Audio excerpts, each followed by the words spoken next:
Hello ladies and gentlemen, welcome back to a brand new video on 7 lessons I learned from Steve Jobs. Let's begin.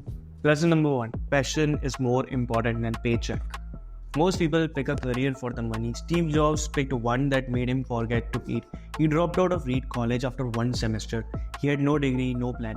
For a safety net, he was sleeping on floors in his friends' dorm rooms. He was returning Coke bottles to buy food, literally surviving on 50-cent deposits just to eat. And you know what he was doing at the same time? Building. Not because someone paid him to, but because it made sense. Here's what nobody tells you about passion. It doesn't feel like motivation. It doesn't feel like discipline. It feels like obsession. Steve Jobs said it himself, right there in this book. The only way to do great work is to do what you love. He wasn't chasing a paycheck, he wasn't chasing something that felt more real than money ever could. And that obsession, it built Apple, it built Pixar, it changed the world. So here's the question you need to sit with tonight. Are you building something you value or just something that pays? Because one of those will make you rich, but only one of them will make you matter. Selling the feeling is more important than selling the product. 1997, Apple had 90 days of cash left, 90 days before the whole thing collapsed. What did Jobs do? No price cuts, no specific sheets, no ad screaming, buy your computer. He ran Think Different. Einstein, Gandhi, Amelia Earhart, Muhammad Ali, world changers.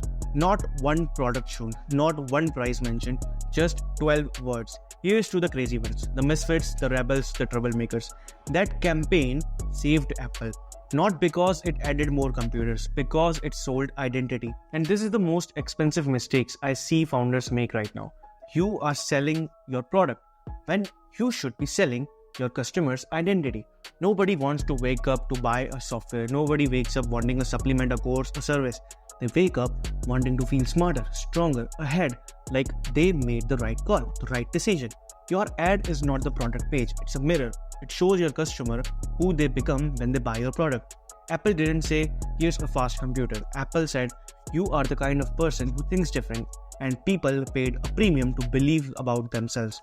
Jobs said people don't know what they want until you show it to them. I would take it further. People don't buy what you make, they buy who they become.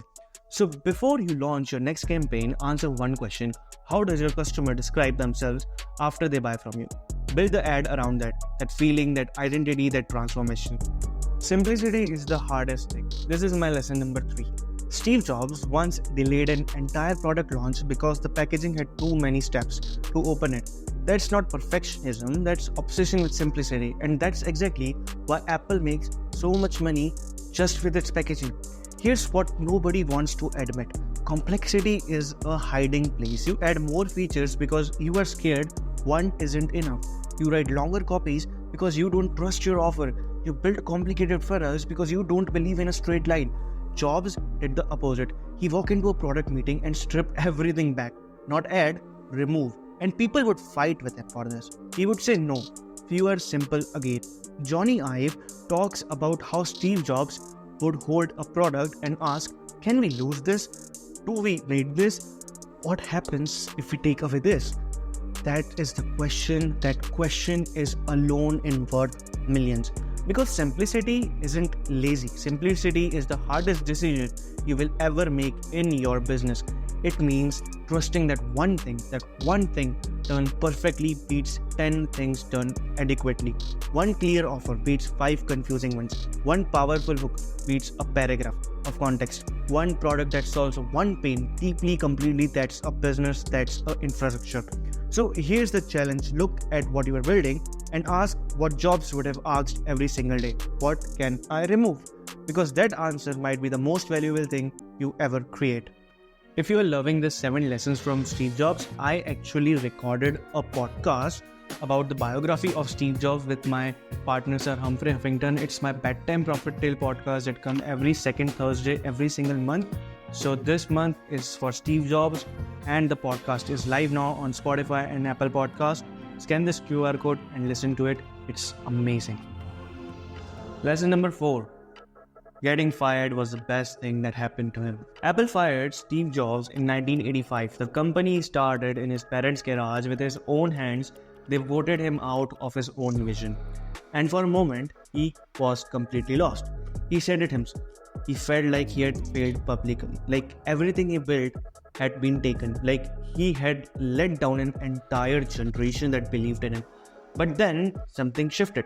Without Apple, Jobs had nothing to prove, nobody to answer, so he just built, started Next, bought a tiny animation studio for $5 million that everyone wrote off as distraction. The studio was Pixar. Toy Story, Finding Nemo, The Incredibles, $100 billion in value. But entirely because Steve Jobs got fired. The same company, Apple, the company that threw him out, came crawling back, bought Next for $400 million, brought Jobs home. 2 years later, he launched the iMac, saved the company, started the greatest comeback in the history. Here's what that means. The setback you are sitting with right now is not the end of your story. When you lose the thing you were holding too tightly, your hands finally get free to build something bigger. Jobs said getting fired was the best thing that ever happened to him. Not despite the pain, because of it. Your setback has a return address and it is sending you exactly where you need to go. That is my lesson number 4. Let's move on to lesson number 5.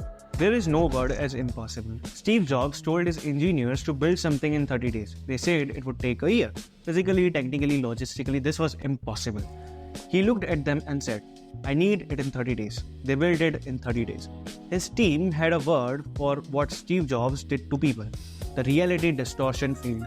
Walk into a room and impossible stopped feeling impossible. What a word. Timelines that made no sense suddenly felt achievable. Limitations that were real minutes before suddenly felt negotiable. Here's the terrifying truth. He wasn't lying to them. He wasn't manipulating them. He genuinely believed it every single time. Engineers describe walking out of the meetings furious, convinced Jobs was delusional, and then somehow hitting every deadline he set. Because conviction is contagious. When a leader believes something completely, unapologetically, loudly, the people around them start to recognize reality to match that belief.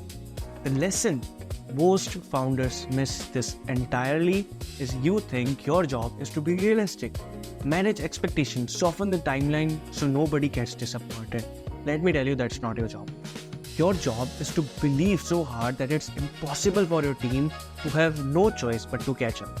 The ceiling in your business is not your resources, not your team, not your market. It's the size of what you are willing to believe before you have any evidence. Set impossible deadlines. Watch what happens. Lesson number 6. The details nobody sees still matter. Steve Jobs made his engineer redesign the entire Macintosh inside because the circuit boards weren't beautiful enough.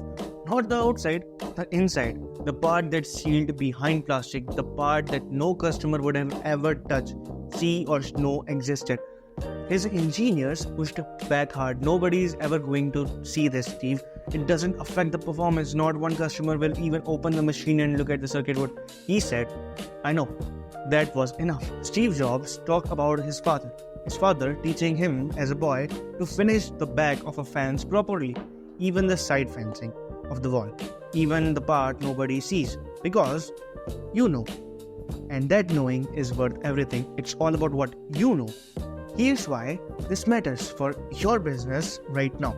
The detail you are tempted to skip, the onboarding email, the invoice design, the packaging, the checkout experience, that is where the trust lives. The experience. Customers cannot always explain why they trust one brand over another.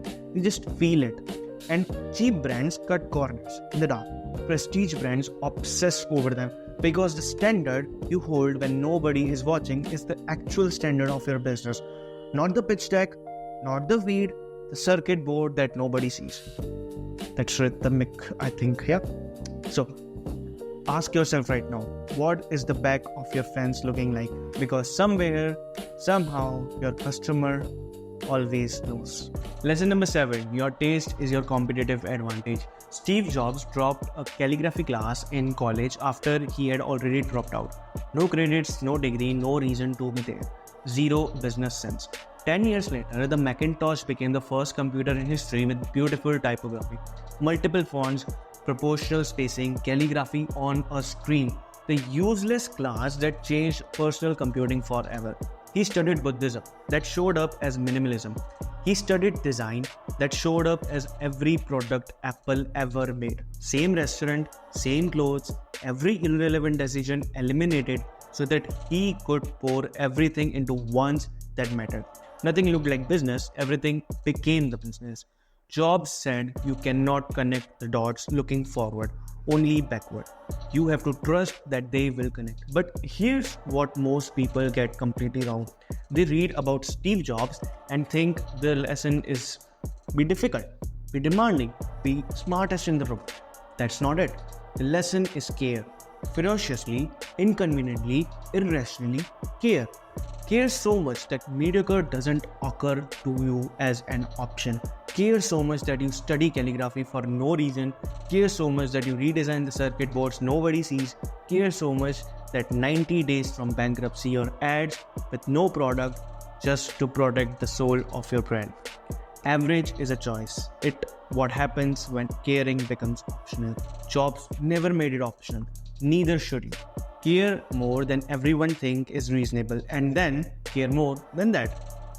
That is the whole lesson from all 7, from the entire book, from the entire life of Steve Jobs. Your taste is your infrastructure. Protect it. And with that being said, I will see you in the next video. My name is Hitesh Madai, signing off.